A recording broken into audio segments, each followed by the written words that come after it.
Today, September 7th,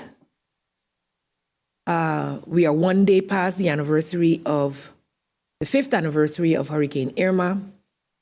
Yesterday, many stopped to remember, reflect, commemorate. There are many books that have been written. There are many pictorial books as well, books of poetry, books of art. So I must say we're at least getting there in putting things on paper. And I commend all those who have over the years done that. It's been a week going down memory lane.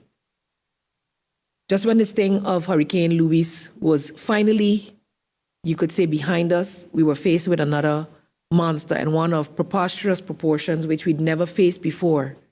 Yet here we are today, 5 years later. We can assess what has gone well, what has not gone so well, how have we progressed.